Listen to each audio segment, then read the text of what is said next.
Hey everyone, and welcome to Chef AJ Live. I'm your host, Chef AJ, and this is where I introduce you to amazing people like you who are doing great things in the world that I think you should know about. Well, today we are graced with the presence of everyone's favorite psychologist, Dr. Doug Lisle, and he's here to answer your questions, which always are given priority if you send them in advance, because whenever we have a doctor in general, and Dr. Lisle in particular, we get lots of questions, and this will be his last appearance probably until next year. So please welcome back to the show, Dr. Lisle. So nice to always see you. Oh, hi, AJ. Great.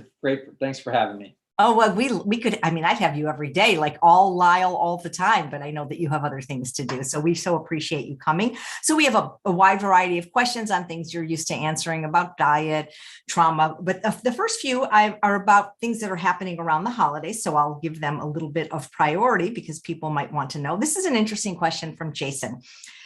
Dear Dr. Lisle, so many people and organizations are aggressively asking for money this time of year, from the bell-ringing Santas of the Salvation Army at the mall to the constant emails from all the plant-based doctors and organizations, not to mention the increasing of homeless people with their families with signs like "We have no food for Christmas, please help," which tug at your heart.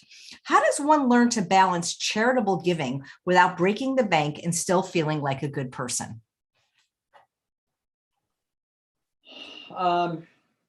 It's actually interesting. I never even thought about that. I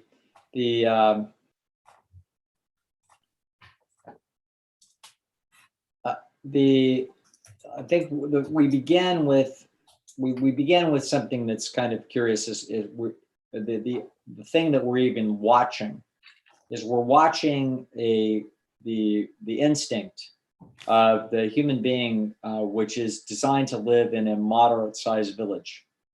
So human beings are designed to live in maybe a village of 30, 40, 50 people.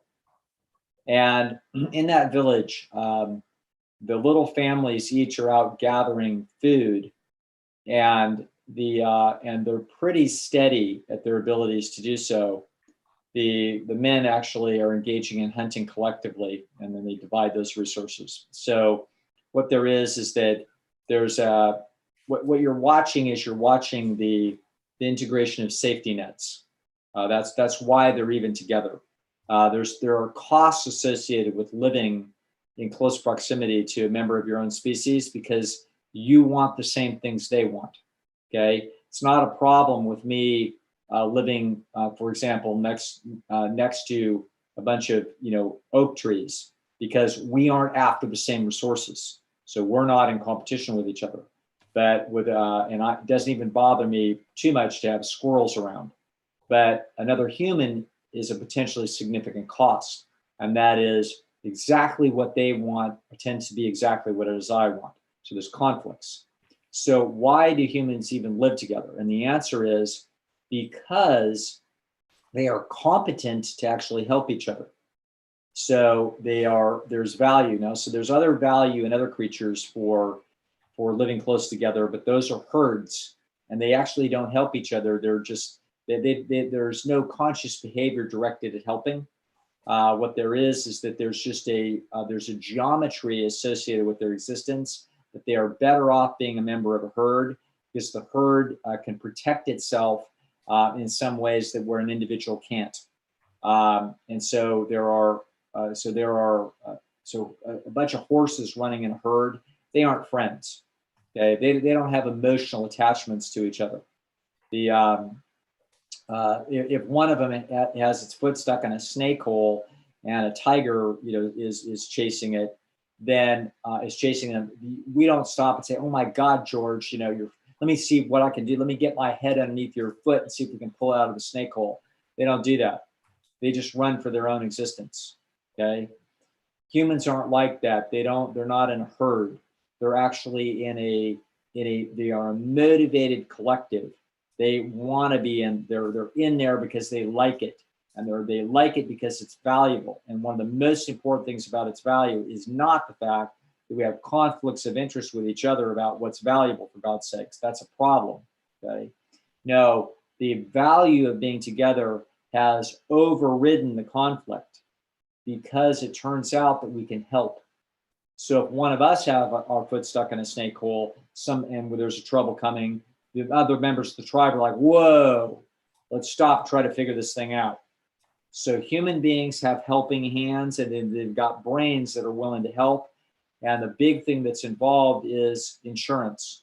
And insurance is an unbelievably valuable possibility in nature, where if I help you, if I give you 1,000 calories today that I have been gathering, and because I see that you're a lot hungrier than I am, then what happens is that, let's suppose your odds of dying, just went from 50% in the next 3 days to 10% in the next 3 days, because I just gave you 1,000 calories.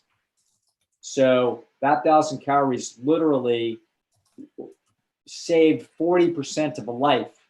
It was a statistical gain that is phenomenal. Now let's suppose you're 30 years old. So you have 40 years or so left on the planet.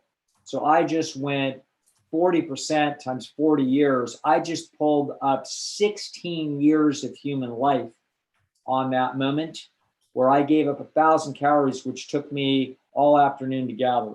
So I trade 1 afternoon of my time for 16 years of your gain. Okay, that is why it's an incredible potential, but other animals haven't been able to harvest it. It requires a really sophisticated brain, and that brain has to have machinery in it that feels good about helping.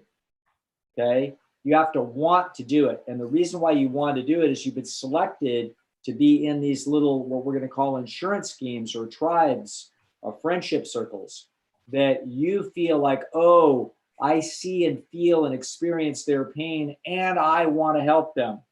Okay. What you don't know is you've been engineered to do that, because if the shoe were on the other foot, they would help you. So people get upset when you start explaining this, that this is the underlying biology that drove these feelings. You say, no, I never want anything in exchange. Of course you don't want anything in exchange, for God's sakes. You hope to never be in a position to need it. Okay. So you're not hoping that they do something back for you when you save their life. But you know that you have established that you are someone who would help. Therefore, if the shoe's on the other foot, you are worth helping. Okay. So what you've done is you've paid for an insurance policy. And just like when you pay for State Farm, we're not sure that they're not going to renege on the deal. We're not sure that we're not going to have a dispute with them when we've got a bad neck injury and they're saying, no, we think it was pre-existing. And you're like, no, it wasn't. It's a hell of a lot worse than it was before. That pre-existing thing that you talk about in my medical records was nothing compared to this. Don't even talk to me about this. Okay. You can absolutely have disputes with insurance companies. That's why it's a massive bunch of law. But the bottom line is that you're better off with the insurance than without it, because of the probability that they're going to come through when you're in trouble. I don't have earthquake insurance on my house because I'm out in the middle of the Sacramento Valley. It's like I've looked at it and I thought, well, and let me tell you what's in the computation. Number one, it's not very much money. Why? And I look at that, it's like, well, it's not much money because they know there's very low risk. If I was in the Bay Area, it's completely different. It's expensive because the odds are high. But I also look at it like, wow, if there's an earthquake out here and there's a bunch of losses, I'm not so sure they're going to come through very well. They're very likely going to say, gee, sorry. Okay. So this is why, that runs in my computation. That runs in a person's computation when you're going to think about feeding some homeless person. It's like, what are the odds that we're going to be in a position where you could reciprocate on me? Okay. For me. And the odds don't seem that good. But at the same time, you also recognize that other people are observing this process and they're trying to decide how generous you are about helping people that are in trouble. And this process of helping other people when they're in trouble mimics the Stone Age problem, where it's a member of the village and their value is actually very high and you have a tacit responsibility. Okay. And your willingness to be a high character individual, which would come through under those circumstances, is being judged by everybody that observes you, which is why I feel slightly guilty and embarrassed walking past the Salvation Army person when they're ringing the little bell, and I don't want to stop and give them $1 because I don't have $1 that's handy. Okay. All I've got is $10. It's the smallest thing in my thing. And it's like, you know what, I don't even want to deal with this. And I'm irritated a little bit that I'm being put in that position, because I also know intuitively that I'm a very good reciprocator, that I absolutely pay my debts to my coalition and more, and that I want to be a really good person and do a really good job. So I know morally that I'm on super solid ground.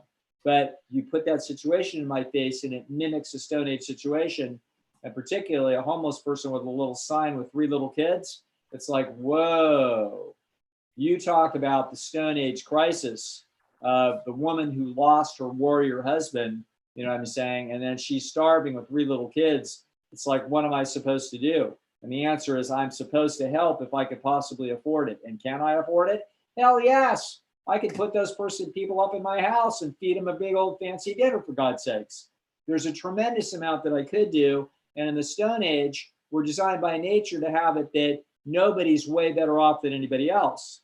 But this is all about keeping these basic income processes extremely even in the Stone Age. So if I get a little bit extra benefit that I need, my food's going to rot anyway. I might as well look around the village and see who is a little bit light. Oh, your wife was sick or had a sprained ankle, so she couldn't gather as much. Let me give you a little bit of our extra. So we're extremely sensitive to making sure that everybody gets fed and everybody's warm and everybody's in reasonable shape. And when we get evidence that they're not, and we know we've spent a bunch of money and time and energy putting up Christmas lights, for God's sakes, it's like, wait a minute, this feels out of balance. So this is why this is a problem, okay? This is the example of the pleasure trap in a different way. You're being confronted with supernormal stimuli, where the environment that you are watching and that you're participating in has aspects of it that are reminiscent of the Stone Age, but you are actually dealing with highly intensified stimuli. So and your instincts are being called on to do something about it. So I know this is a very long, complicated answer to this question, but it's a very, very interesting question. Hopefully people are tracking this, and people that have heard me before are somewhat conversant with this basic logic about what is these basically unconscious adaptive processes that are driving our motivation. And we can see that the modern world is full of these little traps. I'm saying it has a lot of them. Go to Las Vegas, the whole damn thing is one big pleasure trap. Okay. And you go into your store and it's a pleasure trap, and your kid is struggling with marijuana, and trying to figure out whether or not he should give it up, but even though it's now legal, but it seems to be undermining his motivation, and all of his friends do it. It's like, wow, we're surrounded with it. Okay. And this is an example not of a pleasure trap, but of a responsibility trap.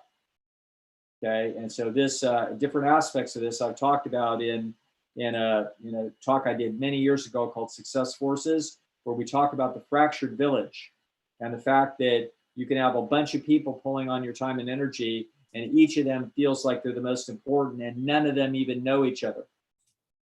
Okay. And so as a result of that, you are in a lot of conflict because people are frustrated that you aren't giving them more time and attention and energy, because they don't see your whole village, because your village is fractured.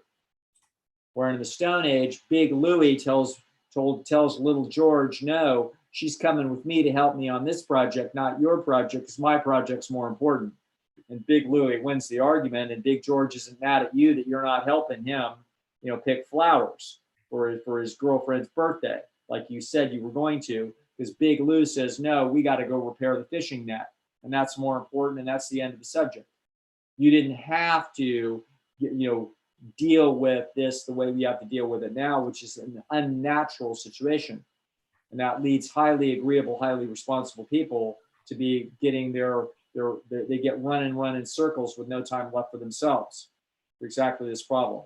So this is a great question. And you're asking, well, what's the answer? Well, we can expect that it's complicated, and we can expect that it's difficult, and we can expect that everybody has to deal with this in some ways relative to their own personality. Okay. And how do I deal with it? Well, anybody asks me for money, by virtually in any way, the answer is going to be no. I have people that are close to me and people that I know that need help. Okay. I will come across individuals that are actually needing, assistance. And if I can, and it's reasonable, and it seems to me like they are a very good character, it never bothers me to help somebody, even extensively help them, if my estimation is that they are of high character, because it feels like a really good Stone Age trade. It feels like 1 unit of my effort is going to come back 10, even if it's just in insurance. That it just feels like a good thing. But if I sense that the person is not of high character, that they're manipulative, and that they're in some way, that there's a process in here that doesn't ring sound, then I clam up like that. Like I'm not interested at all. All of these agencies and organizations, they've got their own agendas. They have, more or lesser, people in terms of their character and what their agendas are. Listen, that's fine. As far as I'm concerned, if it feels good to you to donate to a bunch of causes, go ahead. I don't donate to any causes. Okay, I donate to individuals. And I donate what I can reasonably and responsibly afford versus what it is that I think that they need. And I try to figure that out, and I make my own decisions. And that's that. Okay, so I give charitably more in a year than I would have ever dreamed giving if I was, quote, writing checks for a tax write-off or some 501c3 somewhere. Sorry, that's just not going to happen. I don't care how valuable the research is and what an important agenda we are. Life goes on, and I'm not interested. Okay, I'm interested in people. I'm interested in some individual that I can see that my $500 right now could make a difference. In them being able to take advantage of an important opportunity for them or missing that opportunity. Okay, so that's how I go about doing things. So when I walk by people or I ignore clamors for my resources, it's because I'm thinking a little bit differently about that. I'm thinking right close to my own personal fractured Stone Age village that I live in. All right. So that's how I do it. And I pass that on as a possible guidance system for you. That, remember, every $30 that you give some cause that gets frittered away in the bureaucracy of them trying to look for a cure for cancer, that's $30 you couldn't give to, your nephew that is in a broken home, that there's some financial stress on resources, that it might be a really nice thing for that kid to have that $30, et cetera. That may be the best use that you have for that, for those resources. So that's me. Then I'm not rich, so I can't just say, oh, well, fine, I'm going to give $1 million to something and they're going to put my name on a building. If I had that kind of money, maybe I would undoubtedly be looking for causes. I don't. So the kind of resources that I can responsibly invest in my village are going to be targeted towards individuals that feel like their situation and their character are worthy. And that's how I do it. It's still, these things sometimes tug at your heartstrings, like yes. You see these commercials. And have you ever heard of the concept of tithing that some people do, where they just say, okay, I'm giving 10% of my, I don't know if it's gross or net income, to worthy causes? Yeah, that's something that people do. Once again, these are sort of individual things. And because we're dealing with an unnatural problem, it's a tricky solution. So all human beings, basically all normal human beings, have these moral instincts in them that would function perfectly in a Stone Age village, in the same way your satiety mechanisms would function perfectly with Stone Age food. Okay, but things can get out of balance when we change the environment up on our innate psychology, and the modern environment is very, very wacky when it comes to this. And so no doubt that's why we get this question. It's a confusion feeling when we see something on the TV or we walk by somebody with a homeless sign. It's like, what do you do? And there's times when I help and there's times when I don't help. Generally, I don't. Sometimes I do, but generally I don't, because I'm thinking, wait a second, I'm here to help my village. By the way, I had heard the story of a pastor who had handed out little cards for free food about where people could come and get resources, and nobody ever came. And he actually kept track of it. He handed out like over 200 of them, and he paid attention, and he saw that nobody. In other words, they weren't interested in free food. Most of those cases, they were interested in money to get alcohol. That doesn't make them bad people. That just means that your resources aren't necessarily going to the solution to a problem. So he did that for his own personal internal sense of his own internal sense of helping, because he wanted to actually give those people food. He did not want to give them access to alcohol. So he thought, how can I do this? And this is how I can do it. Okay. And so curiously, he found out nobody took him up on it. So that just shows you that those people actually aren't hungry. They're going through another process which deserves our compassion, but we don't necessarily solve or help solve the problem by putting $5 in their hand. Okay, and that's a useful thing to keep in mind when your heartstrings get pulled that way. Okay, all right, AJ, we'll try something else. All right, well, you mentioned alcohol, and interestingly enough, the next question from Emily is about that. Dear Dr. Lisle, I'm not a fan of alcohol for many reasons, the least of which is my brother was hit by a drunk driver. I know the people who drink insist on defending their addiction and say, but I drink responsibly. But the person who seriously maimed my brother was not an alcoholic and had a very low blood alcohol concentration at the time of the accident. I believe that any amount of alcohol can impair driving, and that if people want to drink, they should not drive.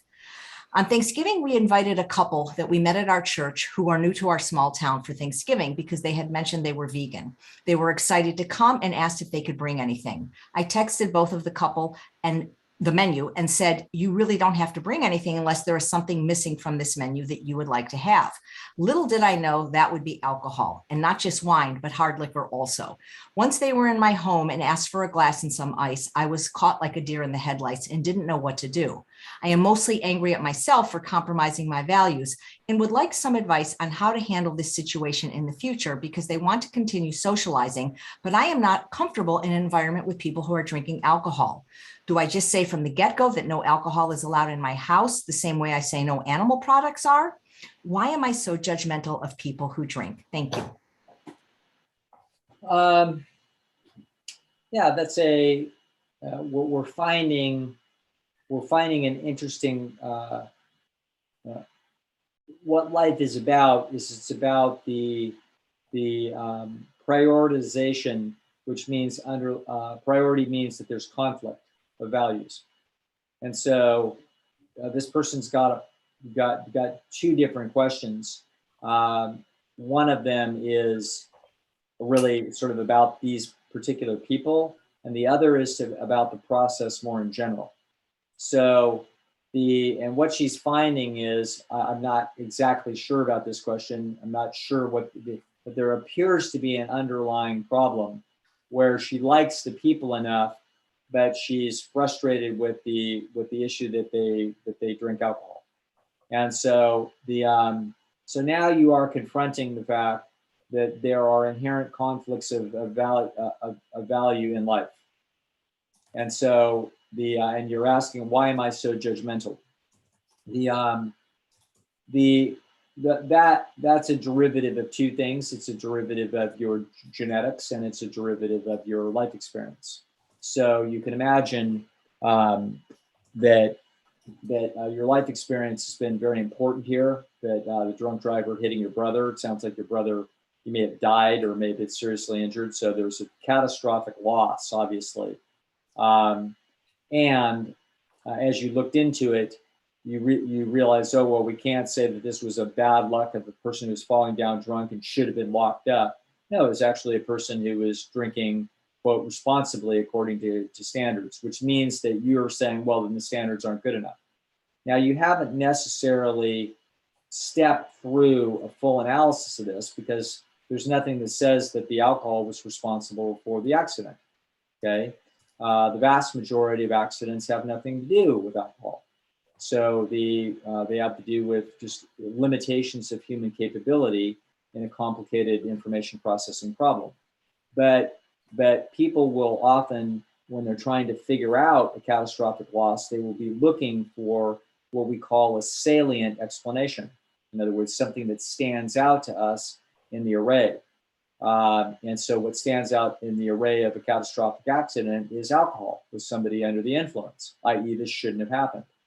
So we're making a leap that the alcohol was a contributing or therefore ultimately the cause. And that's an error of inference. In other words, it may be the true and it may not be true, but we'll never know.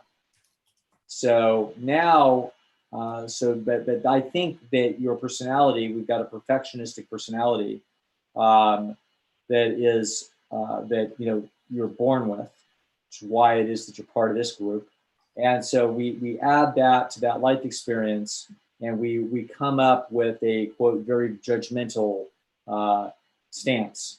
That judgmental stance tends to make life easy for itself by saying, hey, people that do that are essentially, they're expensive, they're not worth the trouble, they shouldn't be allowed to do that, they should act differently. They are imposing costs on the rest of us. Okay. Remember also that when your brother's driving, he didn't have to be driving, he's taking his chances. Okay. When you get in a motor vehicle, you get out on the road, you are taking some statistical risk that you may never come back. Okay. So, and we all do a hell of a lot of traveling and driving that we don't have to do. We want to do it because there's opportunities out there. I do a lot of driving just for joyriding. I like to go out and look at the landscape and the trees and the lakes and the ponds and the sunshine. I just like it. Sometimes I just like driving around, listening to music. I'm exposing myself to potential tragedy by doing so. Oh, well, I'm not going to live under a rock. Okay. So anyway, what's sitting under here is the fact that there's conflicts of value. Conflicts of value, create processes where the brain has to resolve them, and she's struggling now. Prior to the experience with these people, if it turned out that you didn't have any fancy dietary problems in your life, then these people wouldn't be as valuable. They're vegans, for God's sake, and apparently they're pleasant and intelligent and reasonable and nice. And so there's good things about them. It just so happens that they also drink alcohol. Okay. And it's like, oh, damn, that was a liability that I didn't see coming because I didn't ask. Okay. I incorrectly inferred that if you're a vegan and therefore you're highly health conscious, that you would also keep out of alcohol. Well, that's a mistake. I've sat right down at a table and watched Colin Campbell and Essie Esselstyn drink a beer. I have to tell you, I was shocked. I'm sitting there and I was actually really surprised because I had made that same inference. Like, aren't you one of our club that never does anything like that? You wouldn't even think about that. And of course, the answer was, in other words, I wouldn't think of that of other friends of mine that aren't like vegans or fastidious about their behavior. I'd think, oh yeah, so-and-so drinks a beer now and then, or so-and-so likes wine. Doesn't bother me at all. But with Colin and Essie, these two icons of our knowledge about health, I just assumed that they wouldn't drink any alcohol. And I looked over at them and Colin's like, so they said, I don't know, they made some funny comment about it, like, yeah, it's perfectly good grain, you know what I mean, and some B vitamins, or there was some goofy little comment defending it. And I just remember thinking, what do you know about that? That's not what I would have been thinking. Okay. So so anyway, the point is that you have two different sets of neural circuits in your mind, and those neural circuits are in conflict. One of them says these are potentially valuable people because they share a rare orientation about food. Okay.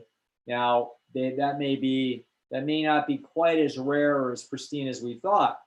Okay, as you'll also find that everybody's got their own landscape about how they judge health behavior and importance of different things, et cetera, et cetera.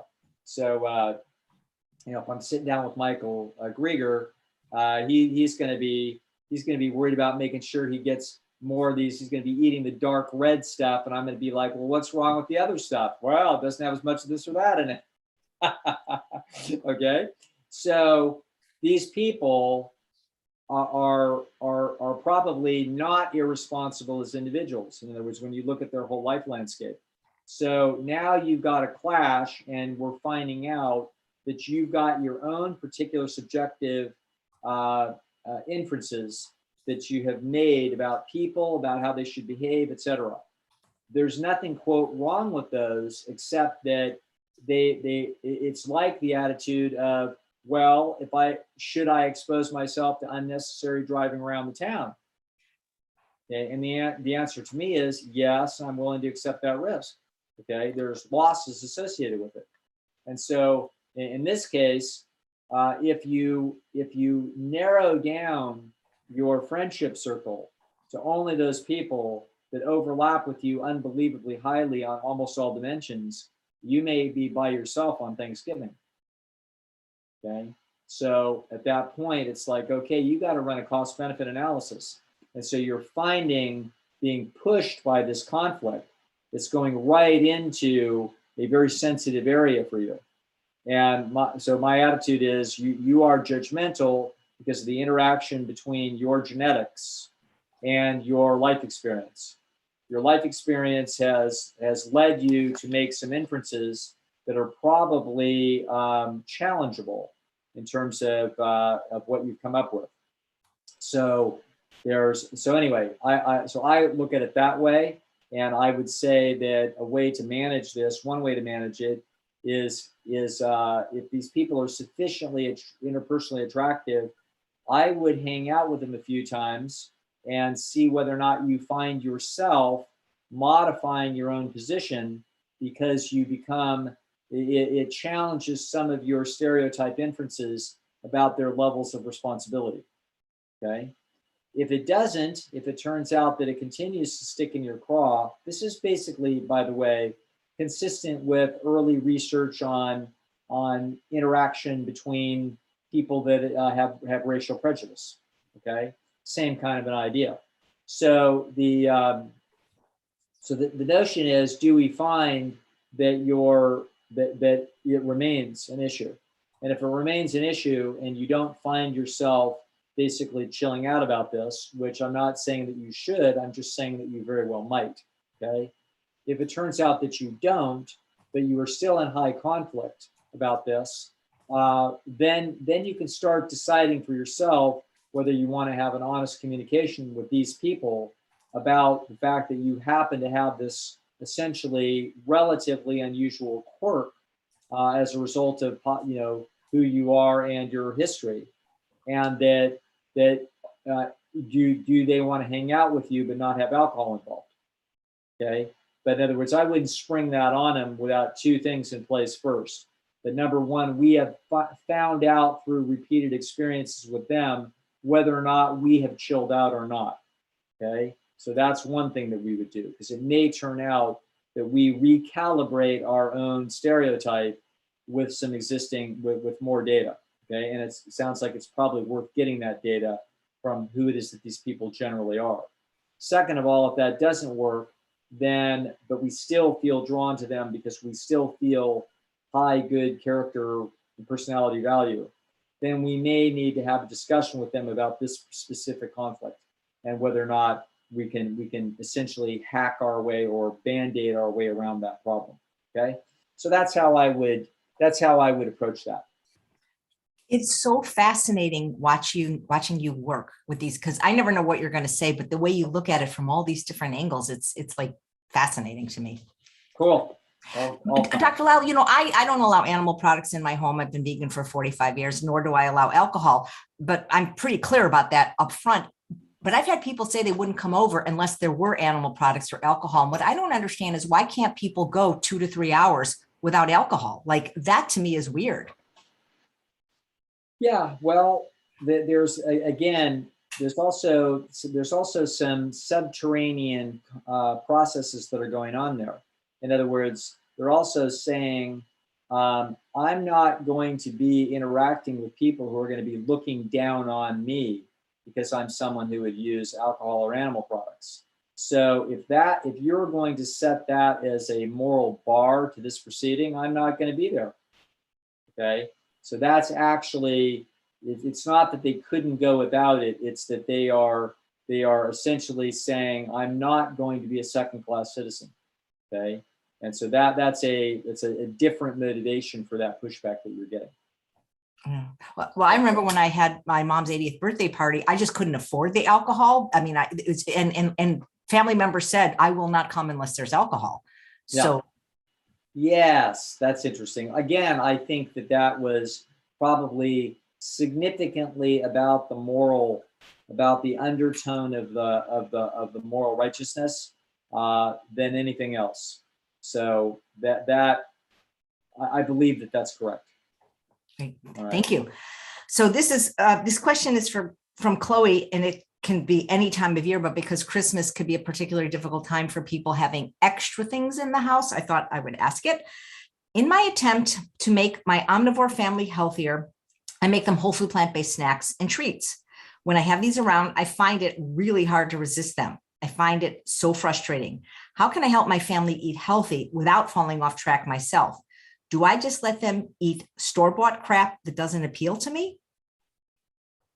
Oh, at a time like this, if that's true, that's a completely reasonable solution. So you're to be thinking that we have to defend our family's health, 365 days a year super carefully and try to nudge the needle at every possibility because we're fighting against disaster and slipping over Niagara Falls is a mistake.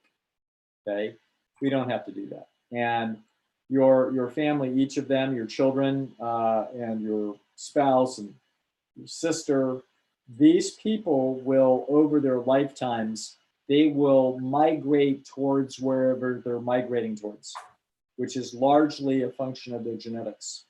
So the evidence indicates, for example, that adopted children, although they are forced to eat what it is that their family is eating, that is the family that adopts them, it turns out as soon as they are out of the house, their behavior does not correlate at all with their upbringing. There was none. It turns out that the only thing that they correlate with is they correlate with their biological parents. So if their biological parents were people that ate greasy crap and French fries and chocolate shakes, and they were brought up by Chef AJ, and they lived in a pristine home for 18 years, guess what? At 19, they're right back at McDonald's. Okay, that is an extraordinary bunch of research, but that is truth. So the truth of the matter is that we don't need to be constantly trying to pressuring and educating and motivating and tipping the scale towards your family. What you want to do with your family is you're going to want to provide the opportunity for healthy food to be there in case they have such a proclivity as to pick it up and put it in their mouth. Okay, so that's all fine, but we don't have to be worrying constantly about trying to get them the best option relative to a bunch of a continuum of mediocrity. We don't have to do that. We don't have to worry about that. And if it's better for you to have the more mediocre thing there on some occasions, it makes it easier for you. It creates essentially a better contrast for you to make a better choice for you. That's what you should be doing. Okay. And don't worry about the fact that for 20 days out of 365 a year, you could have had a better second place option for them rather than the one that you had, but it would have dragged you down from a more pristine perch. Don't bother. Make it good for yourself and don't worry about that fine detail. That's a great question. A lot of highly conscientious people are very worried about the environment that they are providing, and that they're worried about every little transgression and toxic mistake that some offspring makes. Don't bother. The truth is that their future is ultimately going to be in their hands, not yours. And what's happening early is not particularly important at all, and it's certainly not formative when it comes to their choices later, which is really interesting, super interesting. It's almost unbelievable, and you wouldn't have believed it unless painstaking research hadn't demonstrated it, or at least I wouldn't. But painstaking research has demonstrated it, and it is fact. Yeah. All right.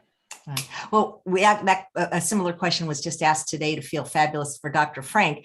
And my answer is I just would make something that I didn't like that was still healthy, but delicious. So like I love candies, cakes, cookies, but I just don't like pie. I don't know why, never did. So I can bake pies all day for Charles and I don't care, but they're healthy, delicious. There you go. All good.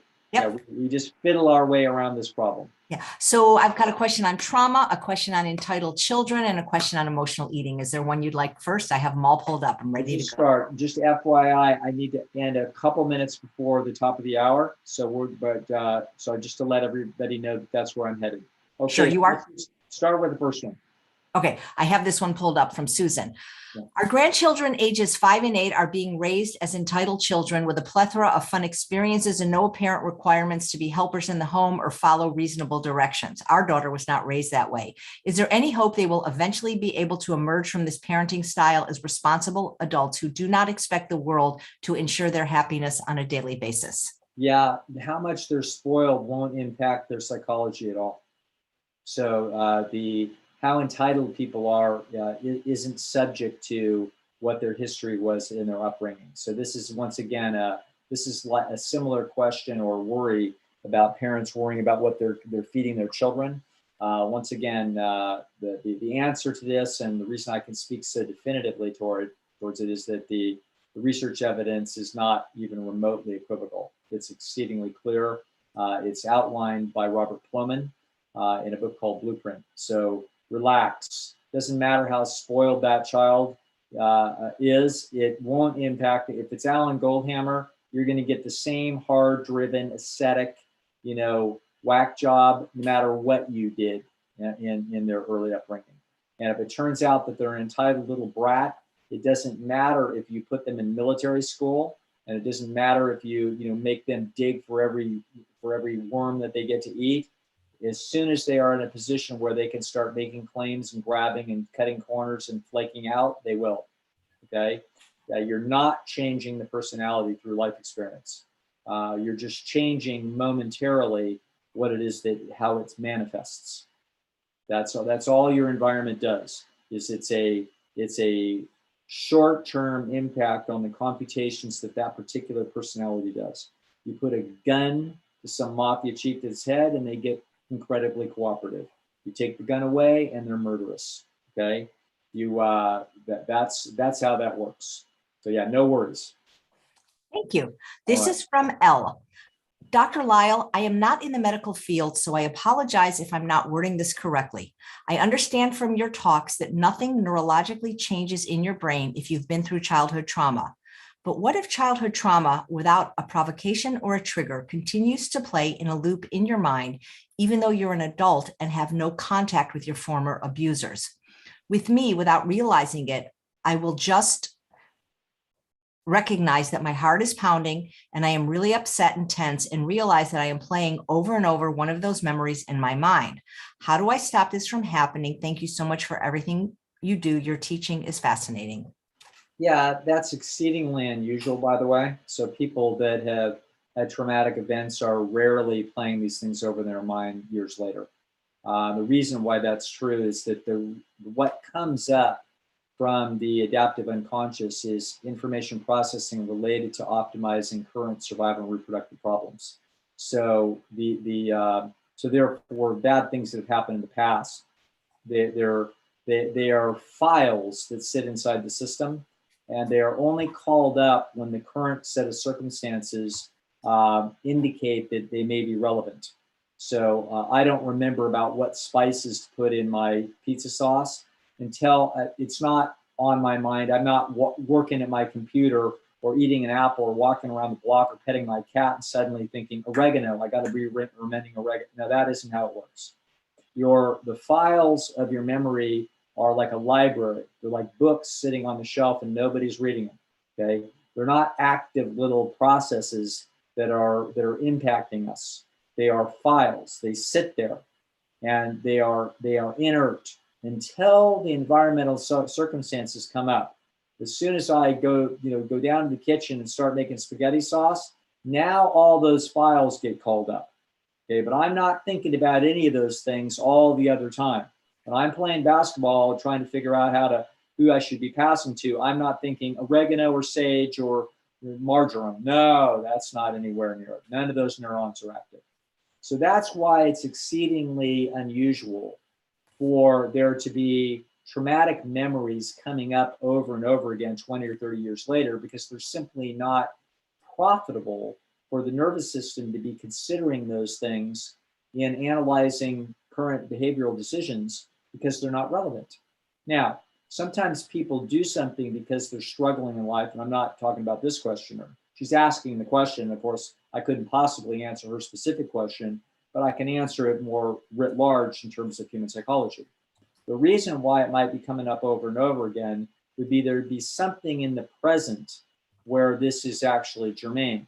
One of those things could be a person could be in psychotherapy, and they have a therapist that has an incorrect theory, that the reason why the person is struggling in a current domain is because of childhood trauma. And so the therapist is encouraging the process of examining that trauma. And as a result of that, those memories are being called up because they're being asked to be called up in service of searching for a better situation. So the therapist essentially explains that there's a tacit responsibility that says you need to be thinking about these things, because in there is the critical information that explains why it is that you're fat. Okay. Well, it's not true.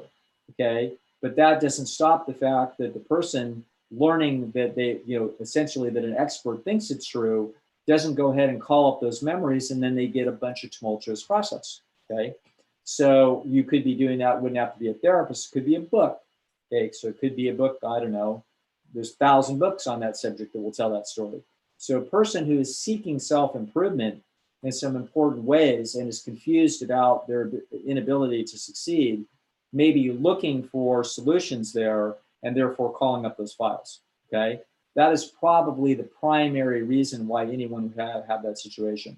Let's see. So that's what I would tell you. So I would tell you that if you are doing that, if you are diligently pursuing a self-improvement process that involves what we're going to call psychodynamic or trauma-based theory, stop it. Okay, it's a mistake, and get some help that is not related to that theory. And if we get away from that theory, we'll quit calling up those files, and then it won't bother you. Okay. The other possibility is that there actually is a relevant situation in your life where the trauma is actually germane.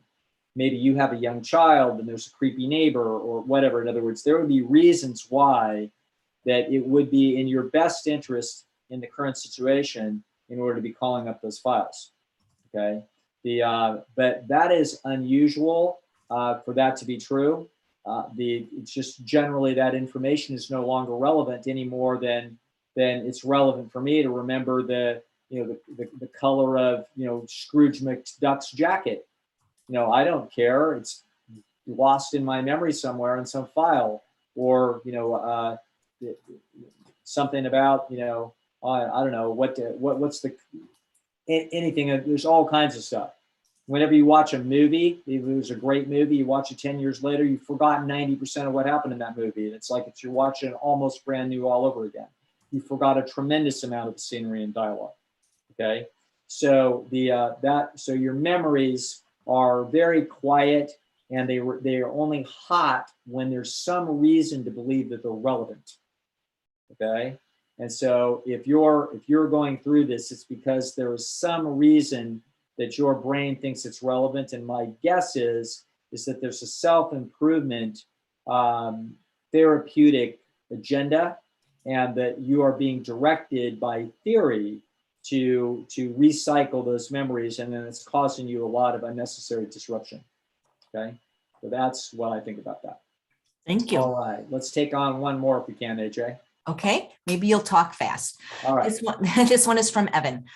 I'm Dr. Lisle. I have this problem where I can't wait to leave a dinner party so that I can pick up a high calorie snack on my drive home.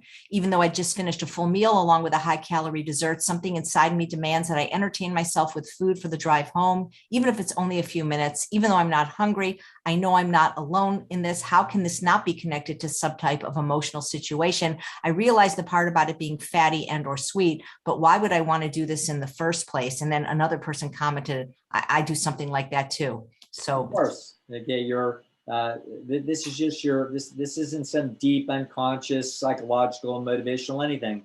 Every aardvark, when we put that in the landscape, that's exactly what they're going to do. Okay, so every animal that's ever been investigated in terms of their choices, you're a strange human where it is that you could be in some situation where there's other food that's not as fancy and rich. And then there you are, you're under a bunch of social pressure, and maybe you've got a weight problem. There's some social pressure to indicate that you're a well-behaved individual that isn't responsible for the problem that you have. And therefore, look at you, you're doing a good job. And then you turn right around and then you eat a bunch of crap. Well, of course you do. The crap is in the environment, and it's exceedingly difficult for people to stay out of it because it is a supernormal stimuli that is telling you that if you consume it, you're being highly biologically successful. So even if you're full, notice that there's still room to cram in extra high calorie stuff. We're never interested in cramming in a bunch of low calorie stuff. We're interested in high calorie stuff, not just high calorie stuff, extremely high calorie stuff. Okay, of course we are. That means it's extremely valuable. So the solution to this in a much more complicated way of explaining it that I'm going to do here is the video that I did with Gustavo called the conditioned cram. And God knows, I don't think I ever did that with AJ. So I think Gustavo is the place where I went through a slideshow, and it's probably 45 minutes, and it will go through the detailed explanation that will expose the roots of your suffering. Okay. And the roots of your suffering are not some emotional problems. They are deep motivational systems that were designed to keep you alive. Okay, and that's what's driving you. It's a survival instinct running amok in the modern environment. All right, and there is a solution to it, and it's not fun, but you'll see what that solution is. It's the same one that every alcoholic and every cocaine addict and every cigarette addict, i.e., it's white knuckle determination to get through what we're going to call the extinction burst and get into an extinction process. And there in the extinction process lies a trap called spontaneous recovery.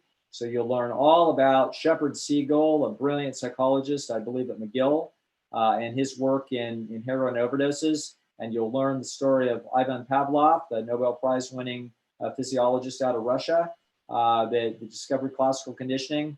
This is the story of the conditioned cram, which is exactly the story that you're telling us. Okay, so it's a tale to be told, complete with some of my outstanding art. Well, Dr. Lisle, thank you so much. I know you need to get somewhere, and we look forward to seeing you on one of the first shows of the year, which is Monday, January 3rd at 2 p.m. Pacific time. Fantastic, AJ. Thanks for having me. It's just grand. This has been wonderful. Thanks. And thanks all of you for watching another episode of Chef AJ Live. Please come back tomorrow when my guest is Chef Colin McCullough making healthy holiday desserts. Bye, Dr.